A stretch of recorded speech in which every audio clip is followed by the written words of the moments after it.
MSP पर खरीद की राह में कई रोड़े। एमएसपी पर कुल उत्पादन का 25% खरीदने का है प्रावधान। 25% की भी नहीं हो पाती है सही तरह से गणना। पिछली बार चने की 55,000 टन की हुई थी कम खरीद। एमएसपी पर केवल 90 दिन तक ही की जाती है खरीद। केवल 26 फसलों की ही तय की जाती है एमएसपी। एक किसान से अधिकतम 40 क्विंटल खरीद का भी है राइडर। 15 से 20% किसान ही एमएसपी पर बेच पाते हैं उपज। ज्यादातर किसानों को मंडियों में बेचनी पड़ती है उपज। किसानों को पता ही नहीं चलता कि उपज किस भाव पर बेची। कई बार व्यापारी अपनी इच्छा के मुताबिक दे देते हैं किसानों को दाम। बड़ी मुश्किल है एमएसपी की राह में। आप देख रहे हैं दोपहर की दो टूक, आपके साथ मैं हूं स्वप्निल। देश भर में एमएसपी की बहुत चर्चा है। किसान एमएसपी पर फसल खरीदने की लिखित गारंटी मांग रहे हैं। वहीं एमएसपी की राह में बहुत से रोड हैं। एमएसपी खरीद के लिए कई तरह की शर्तें हैं। ये शर्तें किसानों के लिए परेशानी बन जाती हैं, क्योंकि पूरी फसल की सरकारी खरीद हो नहीं पाती। किसान नियम कायदों से अनजान है और इसी में बड़ा खेल हो जाता है। व्यापारी अपनी इच्छा के मुताबिक किसानों को दाम दे देते हैं। किसान के साथ खेल हो जाता है। देखते हैं क्या है मुश्किल एमएसपी की राह में।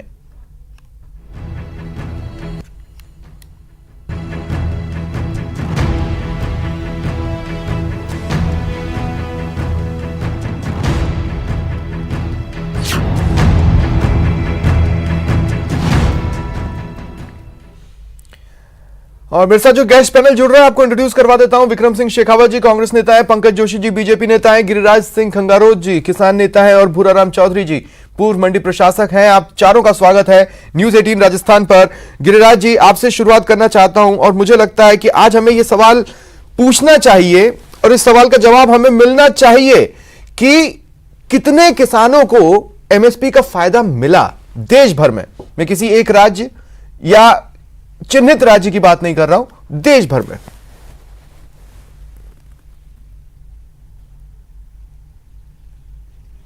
देखिए, देश भर का स्वप्निल जी मेरे पास पूरा आंकड़ा तो नहीं है, मगर एमएसपी पे जो गवर्नमेंट की तरफ से खरीद केंद्र शुरू होते हैं और खरीद की जो प्रक्रिया शुरू करते हैं, उसमें राजस्थान का अभी जो पिछली फसल थी उस पे लगभग 21-22% इन्होंने खरीद करी थी। यानी कि खरीद का टोटल खरीद का इन्होंने 88% जो है उसको खरीदा नहीं। इस स्थिति में राजस्थान में खरीद हुई थी अभी। और एमएसपी पे जो खरीद करने की गवर्नमेंट की जो प्रक्रिया है उसमें जो आपने तमाम जो समस्याएं बताई है, उन समस्याओं के अलावा भी कई दिक्कतें हैं जो तकनीकी रूप से वहाँ पे मंडी में खरीद करने वाला जो है वहाँ पे पर्यवेक्षक होता है या जांच अधिकारी होता है, उसके द्वारा भी गुणवत्ता के नाम पे और तौल के नाम पे फसल के कलर के रूप में उसमें अलग अलग विभाजन होता है। और इसमें हम बराबर लगातार इस एमएसपी पे खरीद की जटिलताओं को दूर करने के लिए सरकार से 2011 से लगातार मांग करते हुए आ रहे हैं कि उसमें कई चीजें ऐसी है जिससे किसान नहीं, लेकिन अच्छी खासी संख्या तो मैं एक सवाल आपसे पूछ रहा हूं कि अच्छी खासी संख्या तो ऐसे भी किसानों की होगी जो इस सिस्टम का हिस्सा ही नहीं बन पाते हैं। हाँ, इसमें लगभग आप ये देखिए कि राजस्थान का जो खरीद शुरू होती है और उसमें एमएसपी पे जो प्रक्रिया होती है उसमें किसान का रजिस्ट्रेशन ही नहीं हो पाता। इसमें लगभग आप ये मान के चलिए कि आप 70% किसान तो वंचित ही रह जाता। 30% किसान की इसमें उपज को खरीद करने के लिए सरकार प्रक्रिया अपनाती है और उसमें भी उसकी भी पूरी खरीद नहीं हो पाती है। जो इन्होंने मापदंड अपना रखे हैं, जो नियम बना रखे हैं, 2018 में प्रधानमंत्री अन्नदाता आय किसान योजना जो सरकार ने बनाई है उसमें इतनी पेचीदगियां है कि एमएसपी तो नाम तो दे दिया, हाँ। सरकार चाहती है कि एमएसपी को बढ़ाते रहें और लगातार किसानों को खुश करते रहें, मगर उसका आप देखिए कि किसान की दुर्दशा ये देखिए कि ना तो सरकार खरीदती है और ना बाहर जब बेचता है मजबूरी में किसान तो उसका भावांतर। ठीक है, भूराराम जी मैं आपको भी शामिल करना चाहता हूं। देखिए एक तरफ तो किसानों को जानकारी नहीं है यानी जागरूकता की कमी, दूसरा कई जगह पर एमएसपी मंडियों को लेकर एक अरुचि की भी स्थिति होती है, खेतों का अपर्याप्त आकार और उसके अलावा ऐसे नियम जो समझ से बाहर हैं। भूराराम जी।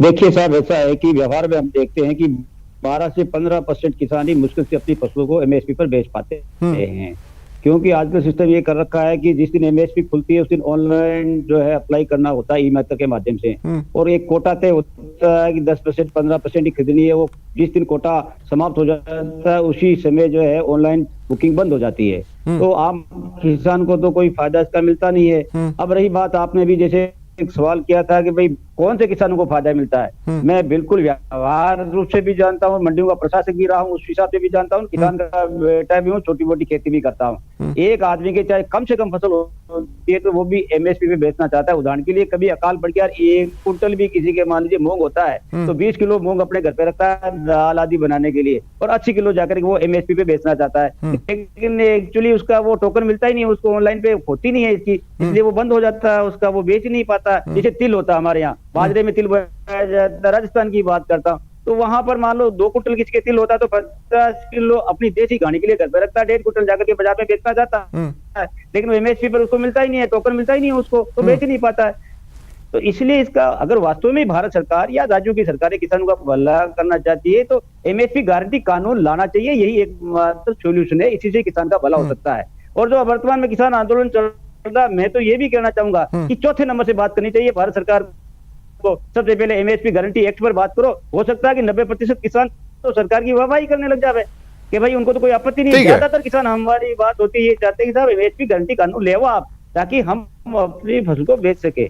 ठीक है, और विक्रम सिंह जी मैं आपके पास आ रहा हूं, और विक्रम सिंह जी मैं जानना चाहता हूं कि देखिए हम सब जानते हैं कि एमएसपी किस कालखंड में इंट्रोड्यूस हुआ था और किस वजह से इंट्रोड्यूस हुआ था, बट उसके बाद से किसी भी साल में ये खबरें हमेशा बनी रही कि किसान को एमएसपी से नीचे बेचना पड़ रहा है। जी बिल्कुल आप सही कह रहे हैं, एमएसपी का जो कानून है या जो नियम कायदे हैं वो बिल्कुल अभी किसान के बिल्कुल 100% फेवर में नहीं है। इसीलिए आप देख रहे हैं कि इस किसान आंदोलन का सबसे बड़ा मुद्दा ही एमएसपी है, क्योंकि तीनों जो किसान बिल जो भाजपा सरकार लाई है वो कह रहे हैं किसानों के हित का काम है, लेकिन आप देख रहे हैं उनमें एमएसपी का कहीं जिक्र तक नहीं है। किसी भी तीनों कानूनों में से किसी भी एक में, किसी भी क्लॉज में एमएसपी का जिक्र तक नहीं है, क्योंकि वो किसान को उसको गारंटी देना नहीं चाहते, जबकि ये किसान के नहीं। पर विक्रम सिंह जी मेरा सवाल क्या है, मैं आपसे ये पूछ रहा हूं कि पिछले कई सालों से जब इस बिल से पहले भी एमएसपी था जी, तभी कौन सा किसानों को एमएसपी का पूरा लाभ मिल पाता था, कहां मिल पाता नहीं था? वो मैं एग्री कर रहा हूं ना, मैंने एग्री किया सर कि वास्तव में इसमें लेकुना है, नो डाउट, इसमें मुझे कोई आपत्ति नहीं है ये स्वीकार करने में।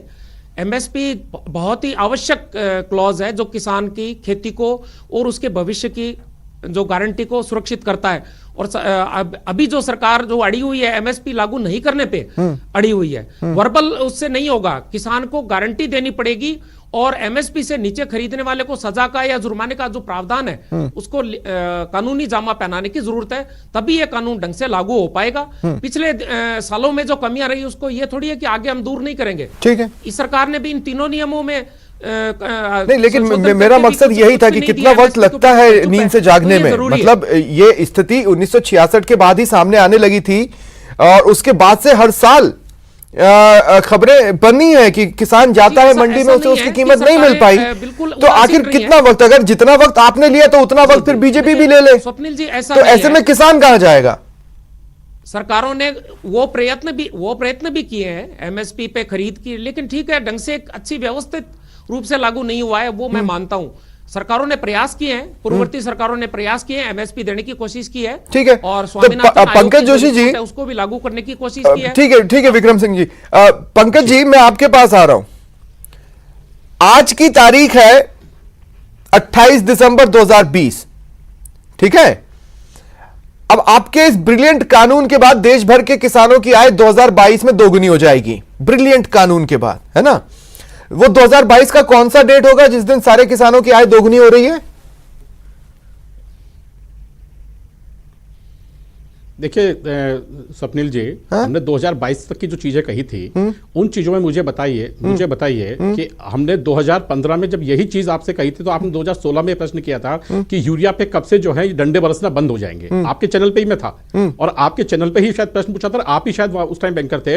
हमने कहा था कि जो है, उन्होंने कहा था कि 2018 तक जो है कभी यूरिया के लिए लाइन में नहीं लगना पड़ेगा। और देखिए आप लाइन में नहीं लगना पड़ा, हमें दिनांक की आवश्यकता नहीं थी। यही सरकार है जो लोग हमसे पूछता था कि आप राम मंदिर के निर्माण की डेट दीजिए। देखिए आज राम मंदिर नहीं, सुनिए ना, आइए ना, आज राम मंदिर नहीं, आज किसान, आज भारत माता, जमीन जो हमारी माँ है, हम उसकी बात कर रहे हैं। आपने जो बात कही है, हाँ। देखिए जो कही है मैं ये कह रहा हूं 2022 की जो आप कह रहे हैं कि कौन सी दिनांक होगी, देखिए दिनांक की जो है नहीं है, क्योंकि सरकार जो काम करती है। मुझे बताइए कि सबसे पहली बारी बात है, आपने कहा था एमएसपी पर खरीद की बात। अब आप मुझे सबसे पहले बताते जाइए, आपने बिल्कुल ठीक कहा, राम जी ने बिल्कुल सही कहा कि एमएसपी जो खरीद होती है, जो बेसिकली ऑनलाइन जो परचेजिंग होती है, उसके अंदर सबसे बड़ा फायदा यदि होता है तो उस व्यक्ति को फायदा है जो बेसिकली बॉरगत कर रहा है, जो बेकरी जो आड़तिया है, जो उसको पता है, क्योंकि उसको ये पता है कि किसके यहाँ कितना कितना जो है खेती हुई है, किस किस का माल जो है वहां पर आएगा, और वो जो है बैठता है जाकर के वहां पर जहां पर जो है। पंकज जी आप जानते हैं ना, आपके वक्त भी एमएसपी से नीचे किसानों को अपनी उपज बेचनी पड़ रही थी राज्य शासनकाल में। आप ये जानते हैं कि नहीं जानते? ये तो तभी तो कानून लेके आए हैं, तभी तो ये कानून लेके आए हैं जिसमें बताइए एमएसपी का जिक्र नहीं है।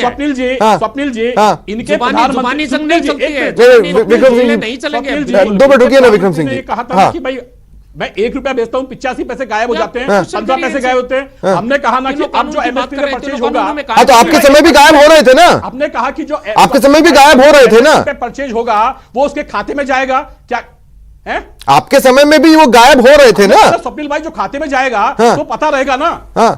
नहीं हम कह रहे हैं जो परचेज होगा खाते में जाएगा ना। अब आपको पेमेंट जो है चेक से करना पड़ेगा ना। अब जाकर के ये बेसिकली जो आप जो है, बिल्कुल बुराराम जी ने बिल्कुल सही कहा, और मैं इसका वो हूं कि जब आपकी जो है लहसुन की पैदावार हुई थी, सरकार ने पिछली बार लहसुन में क्या किया था कि स्केल लेकर के नाफेड के ऊपर नाप कर रहे थे। लेकिन उससे पहले तिल में क्या हुआ था? कितने वाला जो है लहसुन है, उससे पहले तिल में क्या हुआ था? जो तिल का ताड़ बना था, तिल का ताड़ तो नहीं बना था, उस तिल ने कई किसानों को रुलाया। हुआ। लेकिन ठीक है, मैं और भी लोगों को शामिल एक बार फिर करना चाहता हूं डिबेट में। गिरिराज सिंह जी, मैं आपके पास आ रहा हूं। गिरिराज सिंह जी, मुझे ऐसा लगता है, कि ये मुद्दे खत्म होते गए ना। ठीक है 2 मिनट रुकिए अब। लोग कौन थे? हाँ ठीक है, 2 मिनट रुकिए अब। गिरिराज सिंह जी, मैं आपके पास आ रहा हूं। देखिए प्रॉब्लम क्या है ना कि एमएसपी वाले मसले पर अगर कान पकड़ना है और बाएं हाथ का कान पकड़ना है तो बाएं हाथ के हाथ से पकड़ लिया जाए, बेहतर होगा।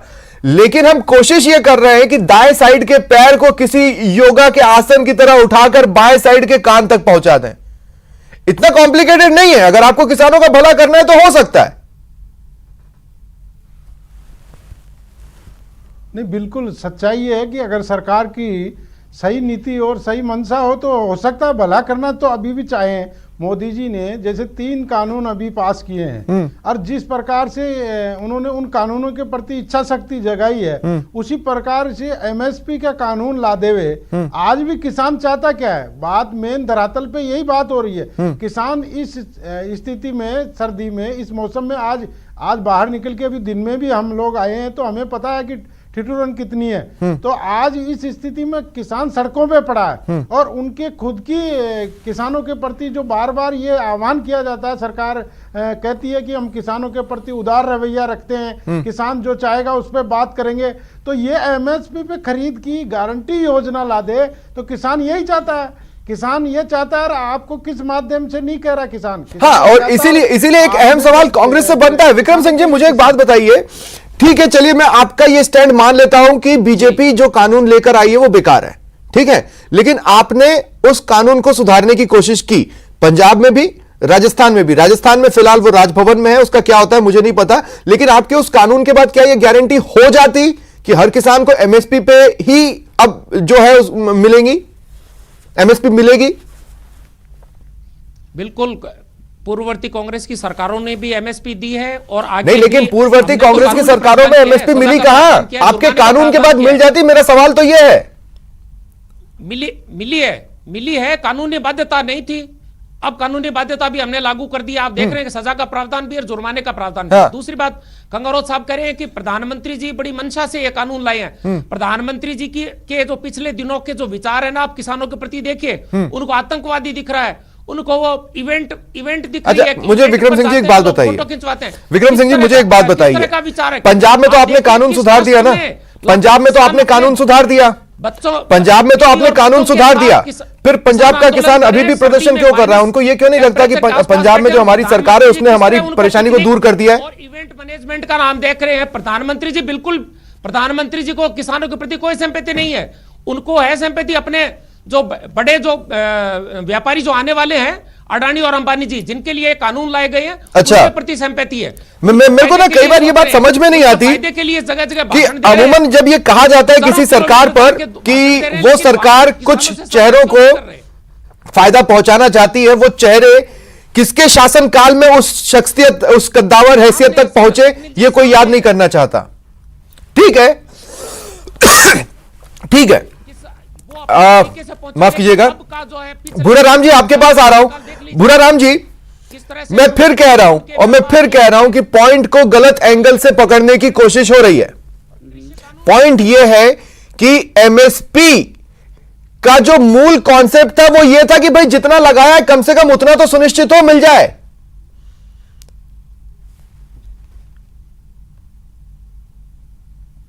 बिल्कुल बिल्कुल, आप सही कह रहे हैं। 1965 में लाल बहादुर शास्त्री साहब ने एल.के. झा कमेटी बैठाई थी, 1966 से एमएसपी लागू हो गई थी। उसके बाद में मान लीजिए बाद में 2004 में स्वामीनाथन जी आए, उन्होंने रिपोर्ट पेश करी। मैं तो माननीय प्रधानमंत्री जी को धन्यवाद देना चाहता हूं कि ये 3 कानून लाए तो हिंदुस्तान का किसान आज जागरूक हो गया, किसान ने पढ़ा, किसान गहराई में गया और उसको पता लगा हमारे साथ तो बड़ी ठगाई हो रही है। इसलिए आज किसान की सबसे पहले मांग ये है कि minimum support price guarantee act parliament में लाना चाहिए और वो पास कर देना चाहिए। अब प्रधानमंत्री महोदय बार बार कहते हैं हमने स्वामीनाथन कमेटी लागू कर दी, भाई C2 की तो कोई बात ही नहीं करता है। बहुत सारे लोगों को तो पता ही नहीं है स्वामीनाथन कमेटी का फॉर्मूला क्या है। A2 + FL + C2 + 50% उसके ऊपर है, तो C2 की तो कोई बात ही नहीं करता है। ये भी जो स्वामीनाथन कमेटी की रिपोर्ट की बात करती है पूरी लागू नहीं है साहब, C2 शामिल नहीं है उसके अंदर। यानी उसका क्या इनपुट है, उसकी क्या कॉस्ट है, लैंड का किराया क्या है, लैंड का डिप्रिसिएशन क्या होता है, बीज का खर्चा क्या नहीं, लेकिन मुझे एक बात समझाइए, मुझे एक बात समझाइए भूरा राम जी पहले कि क्या सिर्फ एमएसपी ही रास्ता है?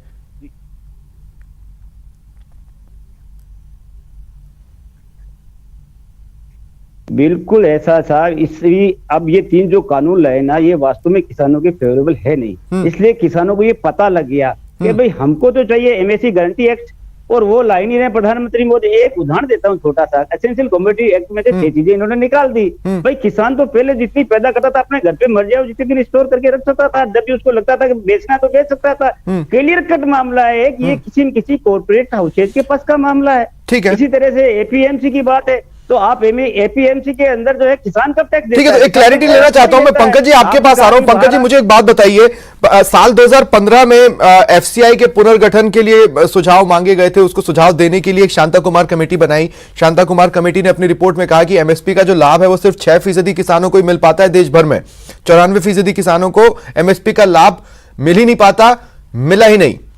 क्या इस बात से आप एक्साइटेड है, इसलिए एमएसपी पर कोई क्लॉज नहीं देना चाहते? नहीं, देखिए स्वप्निल भाई, देखिए बहुत जो आप दो बात है भूराम जी बिल्कुल का C+2 वाला जो बात कही, देखिए C+2 वाला फॉर्मूला जब है, जब बेसिकली आपने बिल्कुल उसी के मुद्दे से बात है कि जो एफसीआई की हालत थी, आपने पहले देखा कि आपको ध्यान हो तो जब देश के अंदर जब अनाज खराब होने लगा था, सड़ने लगा था, तो माननीय सुप्रीम कोर्ट ने कहा था कि भाई ये अनाज खराब हो रहा है, सड़ रहा है, इसको जो है गरीबों में बांट दिया जाए। और उस टाइम के तत्कालीन कृषि मंत्री शरद पवार जी का स्टेटमेंट जो है सब लोगों को याद होगा। और मैं आपको इतनी जरूर कह सकता हूं कि 2014 के बाद से सरकार से लेकर के 2020 की सरकार चल रही है, एक बार भी जो है, देखिए मैं क्वेश्चन रिफ्रेम कर रहा हूं, यहां पर जो है, मैं क्वेश्चन रिफ्रेम कर रहा हूं। आप ही के टाइम पर बनी कमेटी जब ये कह रही है कि एमएसपी का लाभ सिर्फ 6% किसानों को मिलता है या मिल पाता है, 94% को नहीं, तो आप उन 6% लोगों को अनदेखा करके 94% को टारगेट करना चाहते हैं। क्या ऐसा है? ला रहे हैं, उनसे भूखमरी बढ़ेगी। स्वप्निल भाई मैं यही कर रहा हूं, टीडीएस सिस्टम को ये सरकार खत्म करना चाहती है। मैं यही कर रहा हूं कि ये सरकार जो है आज के मुनाफाखोरों आज इस देश की के गोडाउन रखना चाहती है, इसलिए एसेंशियल कमोडिटी भी खत्म किया जा रहा है। 1 रुपए किलो का इनकी मंशा अच्छी नहीं है। आप देखिए देखिए हमारे पास कोई गरीब को अनाज नहीं मिलेगा। सरकार ने, मुझे याद है भाई जब 200 रुपए किलो आपने जो है दाल 80 करोड़ लोग 20 रुपए किलो का मूंग खरीद देखिए एक बेसिक पॉइंट और समझना पड़ेगा विक्रम सिंह जी, देखिए एक बेसिक पॉइंट और समझना पड़ेगा, सिर्फ एमएसपी रास्ता नहीं है, उसके साथ और भी जुड़े हुए मेजर्स चाहिए। मैं कह सकता हूं कि भाई कृषि की उपज की लागत कम करवाइए ना, तब तो एमएसपी का फायदा है। अब दे रहा हूं जवाब, अब मैं जवाब दे रहा हूं सर मैं 1 मिनट जवाब देता हूं आपको।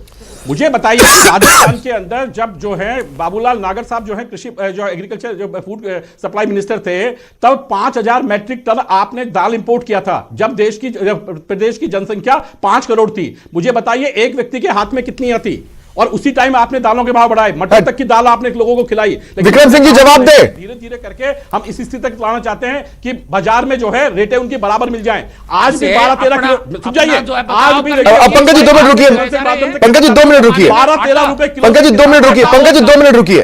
क्या इसी पीरियड में किसानों को एमएसपी का लाभ इसलिए भी नहीं मिल पाया क्योंकि उनकी जो लागत है वो कम करने की तरफ ध्यान नहीं गया? विक्रम सिंह जी बिल्कुल सही है। आज कौन सी कोशिश हो रही है? आप देख रहे हैं डीजल के भाव 82 रुपए लीटर है। खाद कहां है, बीज कहां है? आप देख रहे हैं सरकार ने कहीं भी उन बिलों में लोग यूरिया के घपले कर गए, वो आज पूछ रहे खाद कहां है? लागत को कम करने की कोशिश की गई है। उस वक्त ये दिखाते कि हम किसान के हितैषी हैं। अगर इन तीनों बिलों में सिर्फ बड़े जो प्लेयर है, ठीक है, उन्हीं के प्रॉब्लम ये है ना कि हम बिल पर ही फोकस्ड हो गए। मैं कब कह रहा हूं कि आज की डिबेट के टॉपिक में मैं उस बिल और उसकी वजह से एमएसपी की बात कर रहा हूं। मैं बात कर रहा हूं कि एमएसपी में फ्लॉज है, किसान उन फ्लॉज के कारण उसका फायदा नहीं ले पा रहे। मैं नए कदम उठाने की बात कर रहा हूं। गिरिराज जी मैं आपके पास आ रहा हूं। गिरिराज जी देखिए, यह बात भी लोगों को समझनी पड़ेगी और अपने जहन में बिठानी पड़ेगी कि जब एमएसपी भी थी तो गड़बड़ियां होती नहीं है।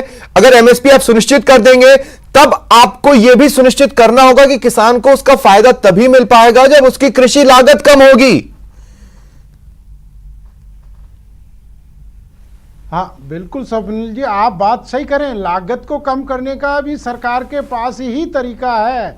उसके लिए जो लागत में खर्चे आ रहे हैं उसमें सबसे बड़ा तो डीजल ही है। और जो आज किसान के लिए डीजल हो, खाद हो, बीज हो, चाहे उसके और उपयोग में आने वाली चीज़ें हो, सब पे टैक्स दे रही है गवर्नमेंट। आज किसान की हालत ये हो गई है कि उसको बोते टाइम तो वही बाजरा 500 रुपये की एक थैली आती है, और जब खरीदता है तब उसको 1300 रुपये क्विंटल पे माल खरीदते हैं। तो आज स्थिति लूट रहा है किसान, तो दोनों तरफ से पिट रहा है। तो सरकार को चाहिए कि अब कम से कम जब तक कांग्रेस और बीजेपी की लड़ाई लड़ते रहेंगे दोनों ही, तब तो भला हो नहीं सकता। किसान का भला तो तब होगा कि आपकी नीति तो सही हो। माननीय मोदी जी, किसान न सिर्फ अन्नदाता है बल्कि किसान भोला है। उसके भोलेपन का फायदा और कितने साल तक उठेगा, यह बात हमेशा दिल दुखाएगी। बहुत बहुत शुक्रिया आप सभी का मेरे साथ जुड़ने के लिए और इस चर्चा में शामिल होने के लिए। यह थी दोपहर की 2 टूक। नमस्कार।